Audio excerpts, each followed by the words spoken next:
Dan Cardozo, un spectacle, le premier. Le premier seul, le premier one-man show.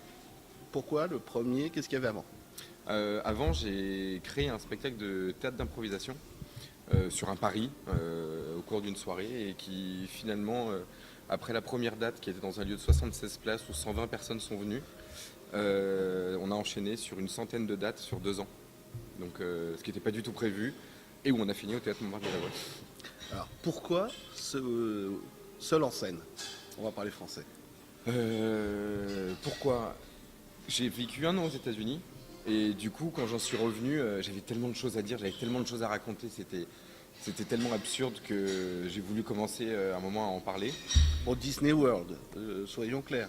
Disney et la Floride, hein. C'est quand même, Ouais. comme j'ai traversé 40 États sur les US, j'ai bien vu les différences. Et oui, non, Orlando, c'est vraiment c'est particulier. Et Disney, c'est une vie c'est- qui est improbable. C'est comme je le dis dans le spectacle, il y a vraiment ce qu'on vit à l'intérieur, hein, la magie de la façade, et puis il y a l'envers des décors. Il fallait en parler, je pense, je sais pas. Et puis j'ai vu pas mal de choses aussi assez rigolotes. C'est-à-dire, Je sais pas, deux Aladins derrière le pavillon du Maroc qui ont demandé à Jasmine d'attendre pour s'embrasser. Une Blanche-Neige, effectivement, qui était complètement à côté de ses pompes. On voyait qu'elle était très fatiguée.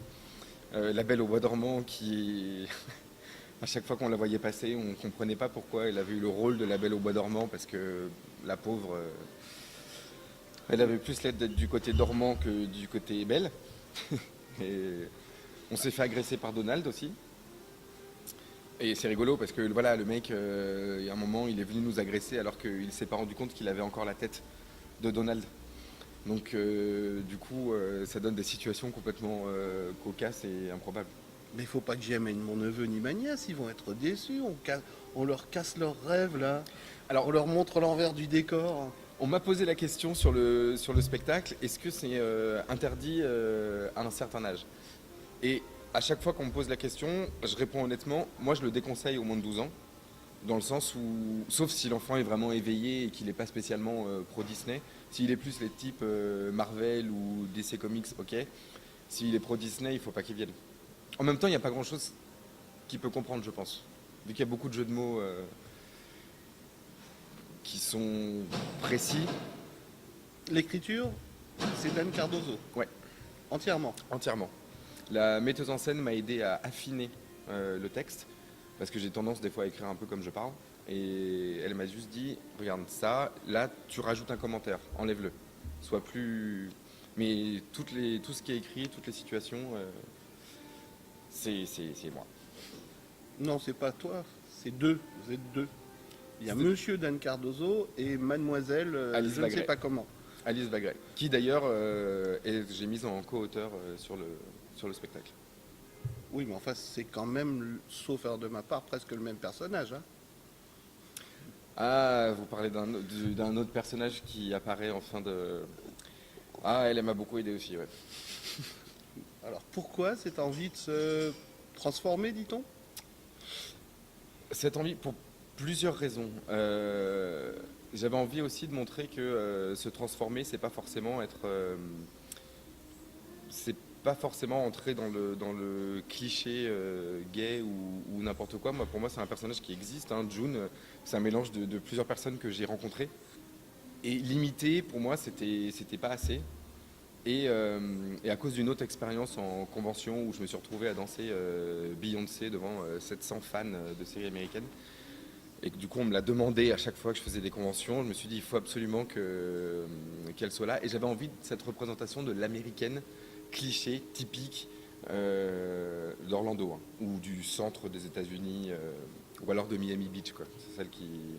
Et je sais pas, c'est rigolo de danser avec des talons aussi. Orlando, certes, mais c'est une représentation de tout ce qui existe aux États-Unis, puisqu'en fait, tout le monde, l'Américain, il jure que par deux villes, Las Vegas et Orlando. Ça dépend où. C'est vrai que si vous êtes avec des gens, comme je le dis dans le spectacle, hein, aux États-Unis, il y a une différence. Après, je pense que vous allez dans la Creuse ou dans les trucs comme ça. On a les mêmes différences qu'avec Paris, Bordeaux ou je sais pas, Lille. Mais là-bas, Vous allez à San Francisco ou à Chicago, qui sont des villes que j'ai vraiment adorées. Vous vous sentez, enfin, c'est dans un monde courant, normal, vous pouvez avoir des vraies conversations. Orlando, c'était pas possible, quoi. Orlando, ou même Las Vegas, j'y suis allé plusieurs fois et au bout d'un moment, au bout de 2-3 jours, on a fait le tour des casinos, on s'est amusé et puis en fait, il n'y a rien à faire. C'est que de la démonstration, c'est que du m'as-tu vu, c'est que du... C'est des bons spectacles quand même. Il faut être Ah, honnête, le soir, au niveau, il y a de quoi faire. Non, non, ça par contre, ils savent faire le show.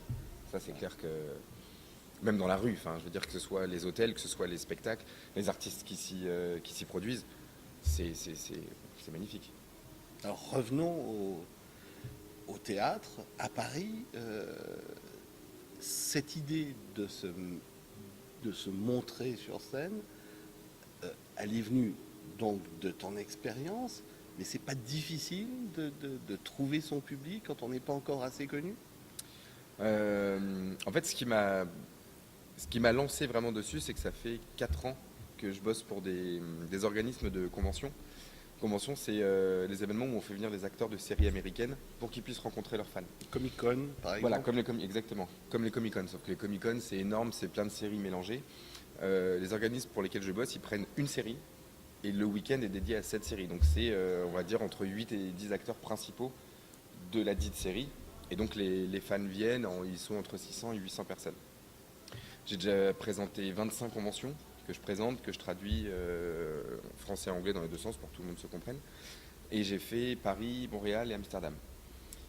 Et du coup, après 25 conventions sur 4 ans, du coup c'est quand même quasiment 800 personnes à chaque fois qui me suivent, qui m'ont réclamé sur plusieurs conventions en disant on aimerait bien que ce soit lui qui présente et tout.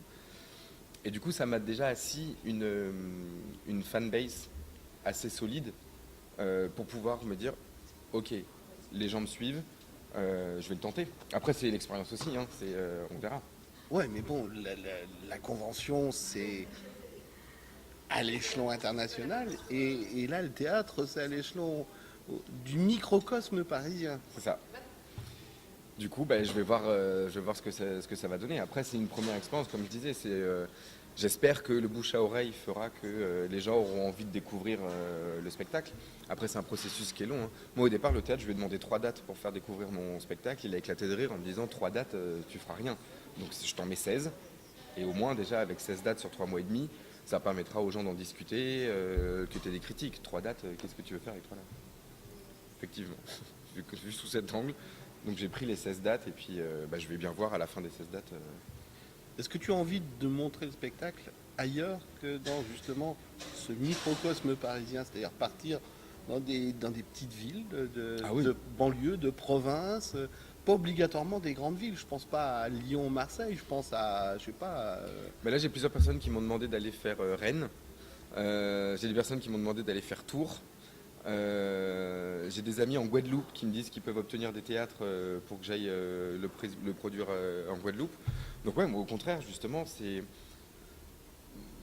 la manière dont j'ai écrit le spectacle, je veux qu'il se soit ouvert au maximum de gens.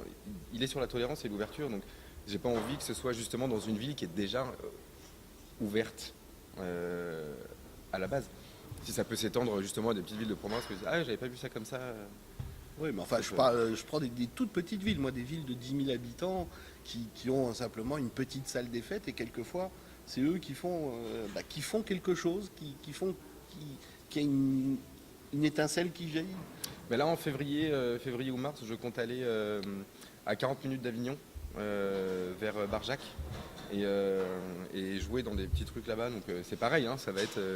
C'est des villages, des fois ils ont 3000 habitants, mais moi ça me va, hein, j'aime bien. C'est un partage supplémentaire. On va voir si la tolérance a réussi à franchir les portes des grandes métropoles françaises. On verra. Après, je pense que j'irai pas forcément jouer dans un village de 1500 habitants qui a voté Front National. Parce Ah qu'il y a bon, pourquoi? Oh, je pense qu'on s'entendra pas beaucoup. Enfin, je pense que mon spectacle, ils seront pas trop sur la même longueur d'onde, quoi. Bon, je vais appeler ma copine. Marine, tu peux... Ah, mais qu'elle vienne. Mais bon, Mais qu'elle repart. voilà, elle repartira. De toute manière, je ne corresponds à rien de ce qu'elle aime de la société. On est tolérant, mais il y a des limites. Merci Voilà. beaucoup, Dan. À Merci à bientôt. vous. À bientôt.